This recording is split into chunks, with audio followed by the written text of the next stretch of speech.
São 9 da manhã.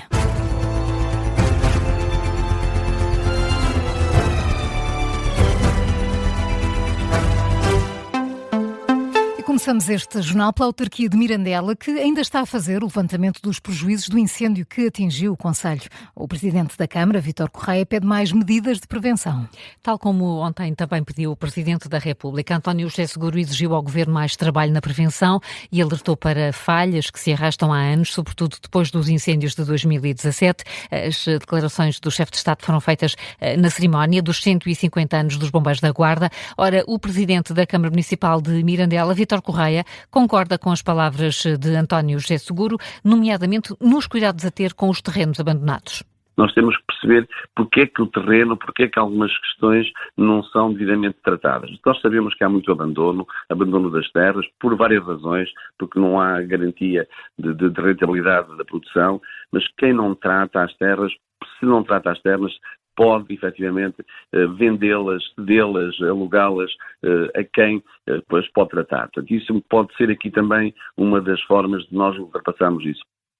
O autarca socialista Vítor Correia diz que estão a ser levantados ainda os prejuízos do incêndio que começou no concelho de Valpaços e que passou para Mirandela. O valor ainda não está contabilizado, mas o executivo camarário já sabe que há muitos agricultores que foram afetados.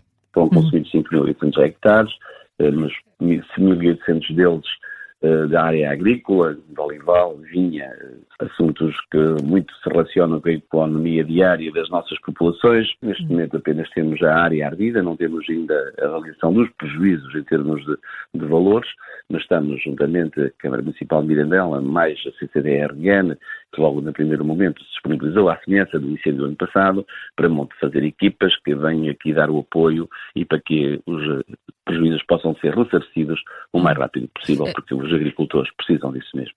É preciso que a ajuda aos agricultores chegue o mais rapidamente possível. O alerta do presidente da Câmara de Mirandela, Vítor Correia, em declarações na última hora aqui na Rádio Observador.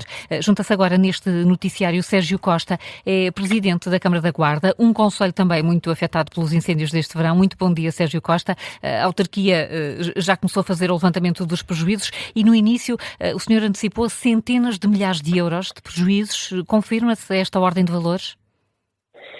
Bom dia, cumprimentar a toda a equipa da redação e naturalmente todo o auditório. Efetivamente confirma-se, e mais ainda, o levantamento dos prejuízos que está ainda a terminar com as equipas do município e das juntas de freguesia no terreno, e estes prejuízos são de várias ordens, desde a alimentação animal, naturalmente, desde a floresta, imensas vedações que acabaram por arder e muros que tiveram que ser derrubados para aumentar a eficiência no combate ao incêndio, os animais que acabaram por morrer também, os mais diversos equipamentos que ficaram danificados no combate aos incêndios, seja equipamentos do próprio município, das juntas de freguesia, dos populares, mas também a rede de caminhos rurais, que acabou por ficar toda danificada, tendo em conta o trânsito de viaturas que ali se sentir e também alguns danos na rede viária secundária do município. Estamos a falar num montante provisório que poderá chegar até 1 milhão de euros, que foi o prejuízo deste incêndio. É uma verba avultada, mas de facto os incêndios, quando não se consegue, pelas mais diversas razões, não se consegue debelar logo à cabeça, logo no seu início, quando alastra, é nisto que resulta imensos prejuízos para as pessoas, para os cidadãos, e de facto chegamos a estes números. E agora, Sérgio Costa, quando está a falar nesses prejuízos, a questão é quando é que as pessoas afetadas vão conseguir recuperar e com que tipo de apoios, quando é que chegarão as ajudas? Pois, aguardamos ansiosamente que possa existir uma linha de apoio para que as pessoas possam, ir a essas linhas. Em termos de alimentação animal, a própria de aves já já comunicou, enfim, a existência de alguns apoios. Essa é a questão mais pertinente e nós próprios municípios já estamos a ajudar nesse sentido, para a alimentação animal, é o mais prioritário. Bom, mas depois guardaremos pelas linhas de financiamento que habitualmente surgem nestas ocasiões, para podermos fazer face a estes prejuízos, seja os danos em equipamentos públicos, seja nas propriedades privadas. Sérgio Costa, muito obrigada por ter estado connosco em direto. Autarca independente da Guarda a dar conta dos prejuízos, são muitos, afetam muitos dos municípios da Guarda depois do incêndio que nas últimas semanas afetou o concelho.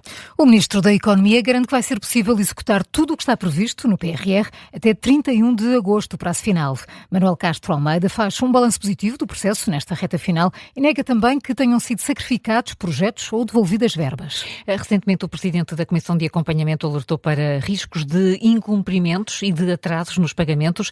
António Costa Silva, o antigo Ministro da Economia do PS, também veio acusar a AD de desvirtuar as bases do PRR, mas o Ministro da Economia traça hoje um quadro muito positivo da execução dos fundos europeus e mostra-se otimista. Num artigo de opinião no Jornal Público, o Ministro da Economia garante que o país está agora mais forte e moderno. Rui Casanova. Manuel Castro Almeida afirma que o Governo usou o PRR para reforçar o investimento na saúde, com mais camas na rede de cuidados continuados integrados, nos paliativos e na saúde mental. Na educação, destaca o número de escolas a construir ou a requalificar e afirma que está também a apostar em mais habitação e alojamento estudantil. Castro Almeida resume: com o PRR, o Governo financiou inovação, desenvolvimento tecnológico e reforçou a competitividade no país. Garante também que os fundos europeus ganharam capacidade de execução sem perder a ambição.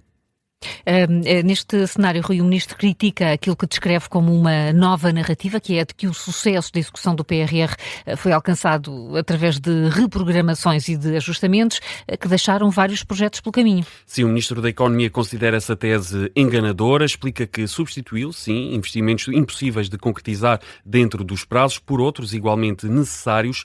Este artigo de opinião é uma resposta direta a António Costa Silva, antigo Ministro da Economia do PS, considerado o pai do PRR, que, como dissemos há pouco, acusou recentemente a AD de desvirtuar algumas das características essenciais do programa europeu. Ora, Castro Almeida dá agora exemplos daquilo que descreve como boa gestão, explica que tiveram de sair do PRR uma linha do metro, a linha vermelha do metro de Lisboa, uma barragem, em concreto a barragem do Pisão, e um hospital, aqui numa referência ao Hospital de Lisboa Oriental. Como dissemos, o Ministro da Economia defende que estas reprogramações não significaram a diminuição da ambição do PRR.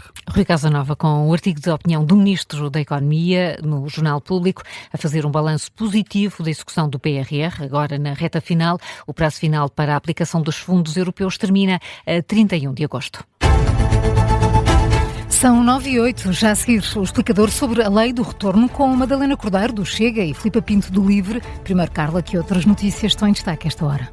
Os ataques entre a Rússia e a Ucrânia, 12 pessoas morreram e quase 40 ficaram feridas esta noite depois de um ataque de Kiev a uma grande refinaria de petróleo em território russo. Foi decretado um dia de luto nacional nesta região da Rússia, o Tartaristão. Este ataque aconteceu depois de Moscou ter atingido horas antes a região ucraniana de Odessa. 14 pessoas ficaram feridas. A temperatura da superfície do mar a nível global em julho foi a mais elevada alguma vez registada. É a conclusão de um relatório do Serviço de Alterações Climáticas do Copérnicos. Há também alertas sobre as ondas de calor das últimas semanas na Europa. O Serviço Copérnicos sublinha ainda que as alterações climáticas favorecem incêndios de grandes dimensões que têm atingido sobretudo o sul da Europa. E já sabemos que estamos em contagem decrescente para o eclipse de quarta-feira. O Observador tem um guia interativo com tudo o que precisa de saber. Já falámos dos cuidados de saúde a ter, de como fotografar em segurança. Agora falamos dos melhores locais para assistir. E vocês já escolheram locais, não foi? Já. Primeiro, características básicas de uma boa vista para o Porto Sol. Pois, é uma boa vista para quem tem dúvidas, ainda não sabe onde vai estar. Dos 2 dias. Não é Estamos na esperança para estar lá sozinhos, que não vai acontecer. O Observador tem um mapa com os melhores locais para assistir por cada região, do norte e sul do país. Por exemplo, em Lisboa, não vou dizer mais nada, o Cabo da Roca pode ser um bom local. Claro que sim. No Alentejo, o Alqueva pode ser também um local com uma ótima visibilidade. Mas o guia disponível está em observador.pt. Estão todos os locais, norte e sul do país. Para toda a gente.